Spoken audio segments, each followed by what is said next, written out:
بسم اللہ الرحمن الرحیم۔ آج دنیا کے اندر مختلف قسم کے لوگ عذر پیش کرتے ہیں، بھی ہمیں فلاں مسئلہ ہے، فلاں مجبوری ہے، جس کی وجہ سے ہم اللہ کو راضی نہیں کر سکتے، نماز نہیں پڑھ سکتے اور مختلف قسم کی عبادات ہم سے نہیں ہو سکتی۔ تو یہ مختلف قسم کے عذر اور ہیلے بہانے جس طرح ہم دنیا کے اندر کرتے ہیں، اب آیا کہ آخرت کے اندر بھی یہ ہیلے بہانے چل پائیں گے یا نہیں؟ اب ان کی کیا حقیقت ہے، کہاں تک یہ ہماری باتیں جو چلتی ہیں، ہم بار بار کہتے ہیں بھی فلاں مسئلہ، فلاں بیماری، نوکری، ذمہ داری، مصروفیات، تو جس کی وجہ سے نماز اکثر چھوٹ جاتی ہے۔ تو اس وجہ سے سب سے پہلی بات، آج لوگ کہتے ہیں کہ بھی ہم بڑے مصروف آدمی ہیں،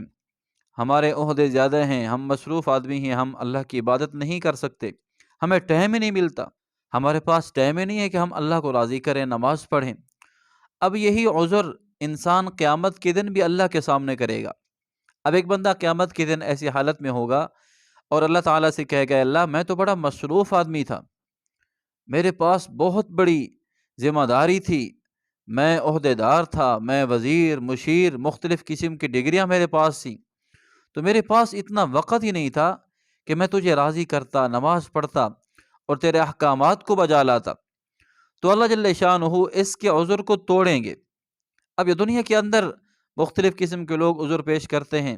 تو یہ دنیا کے اندر تو ایک دوسرے کو چپ کرا لیتے ہیں، خاموش کرا لیتے ہیں،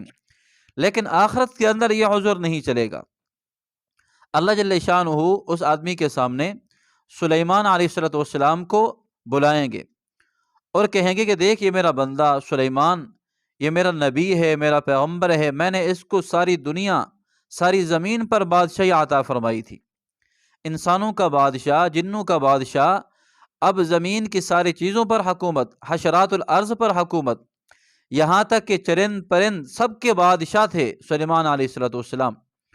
تو اللہ تعالیٰ فرمائیں گے، دیکھ یہ ساری دنیا کے بادشاہ تھے، انہوں نے بادشاہی بھی کی، مصروف بھی تھے، تم سے زیادہ مصروف تھے، لیکن ایک لمحہ کے لیے میری نافرمانی نہیں کی اور ایک لمحہ کے لیے میری عبادت کو نہیں چھوڑا، ایک لمحہ کے لیے مجھے ناراض نہیں کیا، تو اللہ تعالیٰ اس کے عذر کو توڑ دیں گے۔ اور اسی طرح دوسرا عذر نوکری کا، بھی میں کسی کا نوکر ہوں، میں غلام ہوں، اور غلامی کے اندر، نوکری کے اندر میرے پاس وقت نہیں، میرا آقا، میرا مولا، میرا بڑا سردار مجھے اتنا وقت ہی نہیں دیتا کہ میں جا کر اللہ کو راضی کروں، مسجد کو آباد کروں، اللہ اللہ کروں، اللہ کے احکامات کو پورا کروں۔ اب یہ عذر قیامت کے دن ایک بندہ پیش کرے گا اللہ کے سامنے، تو اللہ تعالیٰ اس کے سامنے یوسف علیہ السلام کو لائیں گے، کیونکہ یوسف علیہ السلام تو غلامی میں رہے، قید میں رہے، تو اللہ تعالیٰ فرمائیں گے میرے بندے یوسف علیہ السلام، یہ میرے نبی ہیں، اب یہ غلامی میں رہے، اب انہوں نے غلامی کے اندر ایک لمحہ کے لیے میری عبادت نہیں چھوڑی، ایک لمحہ کے لیے مجھے ناراض نہیں کیا، ایک لمحہ کے لیے مجھ سے غافل نہیں ہوئے۔ جب یہ غلامی کے اندر مجھے راضی کر کے گئے ہیں تو بھی مجھے راضی کر سکتا تھا، میری عبادت کر سکتا تھا۔ اللہ اس کے عذر کو توڑ دیں گے، وہ جو نوکر اور غلامی والا عذر ہوگا، اللہ اس کو بھی توڑ دیں گے۔ اور اسی طرح ایک اور عذر انسان بار بار کرتا ہے، وہ کیا ہے کہ یار میں تنگ دست ہوں، میں فقیر ہوں، میرے پاس کھانے کے لیے کچھ نہیں، پینے کے لیے کچھ نہیں، بس میرے پاس وقت ہی نہیں اللہ کو راضی کرنے کا، میں سارا دن کماتا ہوں، کھاتا ہوں، اسی کے اندر میں ساری زندگی بسر کر رہا ہوں۔ اور اکثر لوگوں کا یہ عذر سنا گیا ہے کہ میرے پاس وقت ہی نہیں ہے، کمانے کے علاوہ اور کچھ وقت نہیں ہے میں اللہ کو راضی کروں، نماز پڑھوں۔ اب یہی عذر انسان اللہ کے سامنے پیش کرے گا کہ اللہ میں فقیر تھا، میرے پاس تو اتنا وقت ہی نہیں تھا کہ میں آپ کو راضی کرتا، نماز پڑھتا، تیرے احکامات کو بجا لاتا۔ تو اللہ اس کے سامنے عیسیٰ علیہ السلام کو لائیں گے، کیونکہ عیسیٰ علیہ السلام بہت غریب تھے، فقیر تھے، یہاں تک کہ ان کا گھر بھی نہیں تھا۔ اور اللہ تعالیٰ فرمائیں گے دیکھ یہ میرا بندہ عیسیٰ ہے،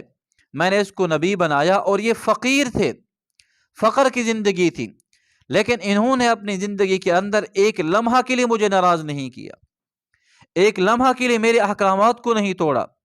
ہمیشہ فقر میں اور تنگ دستی میں مجھے راضی کرتے رہے۔ اگر یہ مجھے راضی کر سکتے ہیں تو بھی مجھے راضی کر سکتا تھا۔ تو اللہ تعالیٰ اس فقیر تنگ دست کے عذر کو بھی توڑ دیں گے۔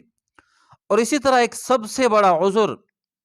جو اکثر لوگ کہتے ہیں کہ بھی ہم بیمار ہیں، فلاں بیماری ہے، فلاں مسئلہ ہے، کمر کا مسئلہ ہے، گھٹنوں کا مسئلہ ہے، مختلف قسم کے بہانے، اور اکثر بیماریاں ہوتی بھی ہیں۔ اب یہ کہیں نہیں ہے کہ بیماری ہے تو نماز چھوڑ دو، بیماری ہے تو اللہ تعالیٰ کے احکامات چھوڑ دو۔ ہاں، اگر اتنا عذر ہے اور اگر بندہ کھڑے ہو کر نماز نہیں پڑھ سکتا تو لیٹ جائے، اب بیٹھ جائے۔ مختلف قسم کے اللہ نے طریقے بتلائے ہیں، یعنی کہ سجدہ اللہ تعالیٰ کا حکم کبھی بھی معاف نہیں ہے۔ اب یہ بندہ جو عذر کرتا ہے کہ میں بیمار ہوں، بیماری کی حالت میں اللہ کو ناراض کرتا ہے، اللہ تعالیٰ کے احکامات کو چھوڑ دیتا ہے، اللہ کی نافرمانی کرتا ہے، یہی بندہ قیامت کے دن اللہ کے سامنے کہے گا اے اللہ میں تو بہت بیمار تھا، مجھے مختلف قسم کی پریشانیاں تھیں، اے اللہ میں بہت بیمار تھا، مجھے پریشانیاں تھیں، مختلف قسم کے مرض تھے، میں تجھے راضی نہیں کر سکا، اور یہ عذر اللہ کے سامنے پیش کرے گا تو اللہ تعالیٰ اس کے اس عذر کو توڑ دیں گے اور اس کے سامنے ایوب علیہ السلام کو لائیں گے۔ دیکھیں میرے بندے ایوب، یہ میرے نبی ہیں، یہ کتنے سال کتنی مدت تک بیمار رہے، اور ایسی بیماری جو بہت زیادہ حد تک تھی، اور کبھی بھی انہوں نے بیماری کے اندر مجھے ناراض نہیں کیا، میرے حکم کو نہیں توڑا، مجھے ہمیشہ راضی کرتے رہے۔ تو اللہ تعالیٰ فرمائیں گے اگر یہ میرے ایوب، میرے بندے بیماری میں مجھے راضی کر سکتے ہیں تو بھی بیماری کے اندر مجھے راضی کر سکتا تھا، میرے احکامات کو پورا کر سکتا تھا۔ تو انسان کے پاس کوئی عذر نہیں ہوگا۔ اب یہ جو سب سے بڑا عذر مصروفیت کا، وہ عذر بھی ختم ہوا، اور پھر نوکری کا وہ عذر بھی ختم ہوا، اور اسی طرح مختلف قسم کے ہیلے بہانے، تنگ دستی کا، فقر کا وہ عذر بھی ختم ہوا، اور آخری عذر بیماری کا وہ عذر بھی نہیں چلے گا۔ اب دنیا کے اندر انسان اللہ کو راضی کرنے کے لیے آیا ہے، یہ سب سے اس کا جو پہلا اور اول مقصد ہے وہ یہی ہے کہ اللہ کو راضی کرنے کے لیے آیا ہے۔ باقی مختلف قسم کے حالات آتے رہیں گے، بیماری ہے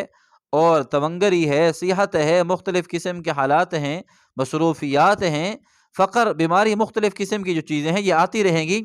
لیکن انسان کبھی بھی اللہ کو ناراض نہ کرے۔